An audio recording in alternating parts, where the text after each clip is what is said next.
Hello everybody, welcome to Homestead Living Alaska. If you are new to our channel, we are a family of 6. We live out in the great Alaska wilderness on 160 acres. We are carving out a homestead from scratch with minimal money and a lot of hard work. So today we are going to be talking about firewood. Our family burns 2 types of wood. We burn white birch and also spruce.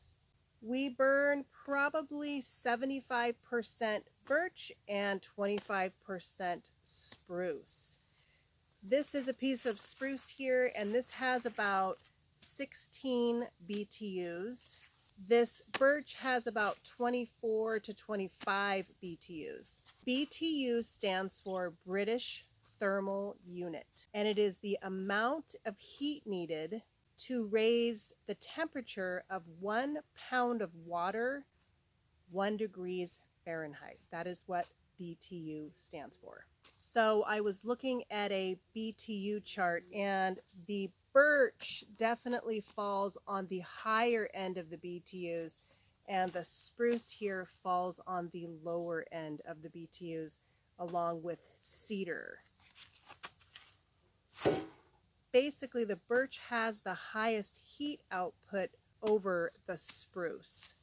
We like to mix the 2 woods because the spruce burns nice and hot and fast, and if you mix it with the birch, which burns hot but a little slower, it's kind of a nice combination. And all of our kindling we do use from the spruce.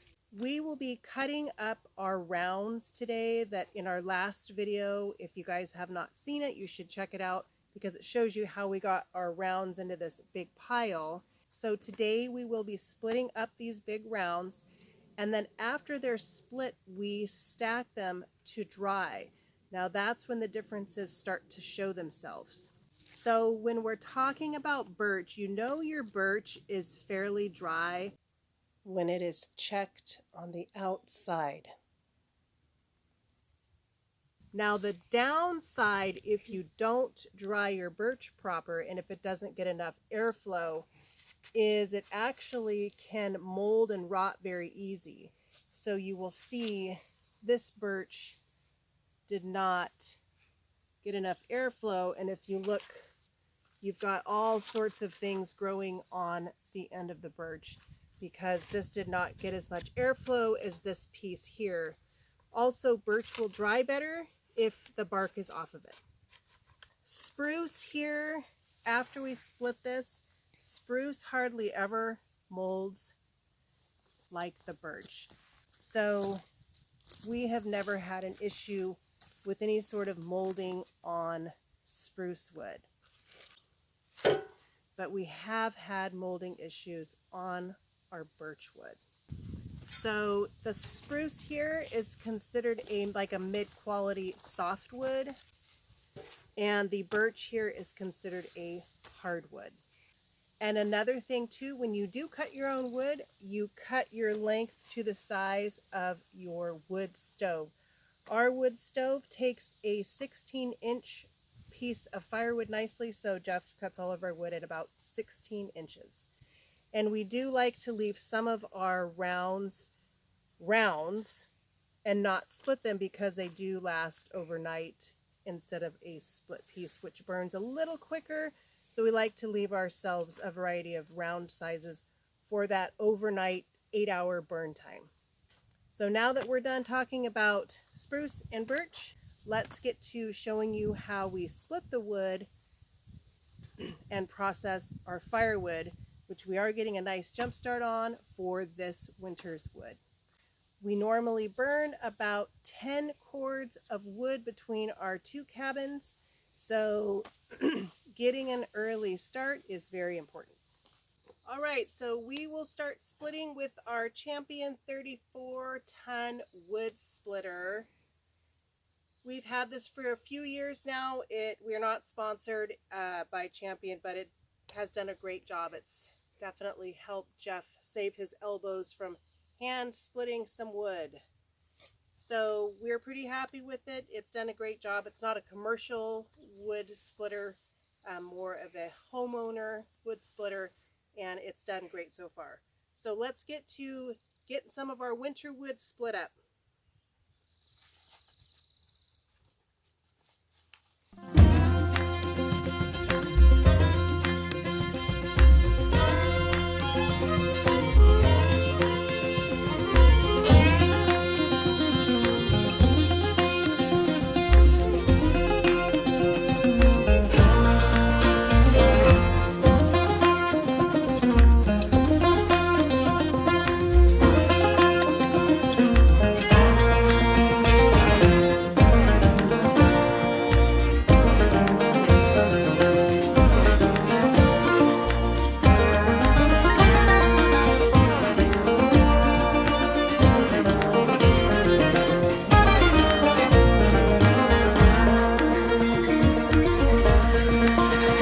And next on the list is this banana soup Lily made the other day, where we took probably about 5 or 6 bananas, 10 bananas. Lily chopped them up, mushed them in with her hands, and they've kind of been fermenting. I know it looks kind of gross, but it has a purpose, and it will make our plants hopefully grow bigger, stronger, and yield more fruit. So. Oh my gosh, look at the bubbles. It's definitely fermenting. So this is like a plant smoothie. Look at this. That is awesome. It's like soap. Look at that. Fermentation. That is so neat. So today we have the chore of pouring this into a 5-gallon bucket. We are going to strain some of the larger portions of the banana. So we only get the banana juice. All right, so next we are going to do some straining. And again, I'm sure there's many ways you can add banana into your garden. This is one way we thought we would just kind of try. So if you guys have any ideas or experiences with ways you've added bananas, be sure to leave them in the comments for us. All right, so we are getting ready to strain our banana soup. And the solids will be more in the top part. Underneath, we will have the delicious banana juice. Well, we're not going to be eating it, so why is it delicious? It's delicious for the plants. Okay, so we've never tried this before. Again, if you guys have any other suggestions or recommendations that you know of and you want to share, just leave them in the comments. We do read the comments. So let's get to it, see how this goes. Oh my goodness. It smells like, actually smells like banana bread. It smells really good.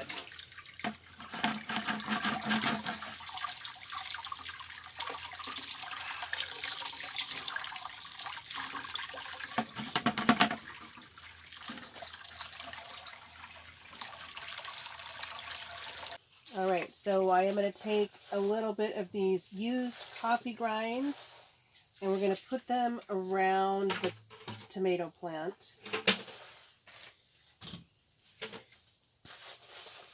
Because we really want a good yield this year from our tomatoes. If I get extra tomatoes, I would love to do some canning and some tomato sauce.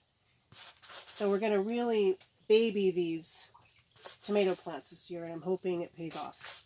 All right, guys, it has been about 3-4 days since we watered our greenhouse garden with our banana juice. And Lily and I wanted to show you guys these amazing results of a bunch of potassium that got added to the plants.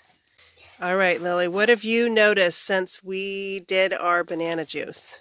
Well, these garlics have turned to a more darker green. Oh, yeah. Color than they were as we first planted them. Absolutely. They were like a pale, kind of like a pale green. Yeah. And now they're the rich forest, beautiful green. That did an amazing job on just boosting the plants in here. All right, let's kind of show them around here, Lily. Okay, what do you got going on? That And onions. Onions. We've got the onions. Beautiful white onions. Those are doing great. Right here, you. Yeah, Onion. that's a tall one. That's probably about a foot. Those have done amazing. And right here's got tomatoes. Tomatoes. Right here. And in one of our videos, we go shopping for these tomatoes. Then, Beautiful. That one's getting really big. And right here is lettuce. The lettuce. Look at this lettuce going crazy. This is the Grand Rapids Denali brand of lettuce. There's Ruby. Oh, and then we got peas. Peas. Snap Look at peas. this. What are they? Sweet Snow peas, I think. Snow peas. Don't say the word snow. I don't even want to think about the white snow yet. I'm not there. Okay, to the other side. Got some beets.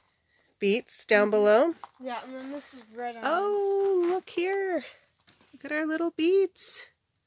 Beautiful. And Lily came in here the other day and she thinned the beets and did a great job. They look really good. And then we did just plant some red onions along the other side of the greenhouse. Here, I got it. Oh yeah, there's the start of a red onion there. Perfect. Oh, and there's one there too. So we've got the red onions. Let me back up. It's kind of tight space in here. And then what do we have down over here? Wait, we forgot this little patch over here. That's my lettuce. Oh, okay. Wait. And then this right here is lettuce. And then More lettuce. These are beans? I think those are pole beans. And then we also, Jeff got some cucumbers that we planted too. And then we got the peas. Right. And these are cucumbers. And right. Over here is pole beans. Right. And these are the two tomatoes that are doing. It says Matsu Express. Yes. They've got some flowers, which is great. That's awesome. Yeah. All right, let's keep doing a small little tour for the viewers of our growing greenhouse. Now it is this is a smaller greenhouse, so you know, we're just trying to really maximize our space in here. Hopefully next year we have much bigger greenhouses, but this will just have to do for now. All right, what do you got over here, Lily? Cabbage. What kind of cabbage do we got? Just like regular? I think it's called Stonehead. I don't know. Okay. Beautiful.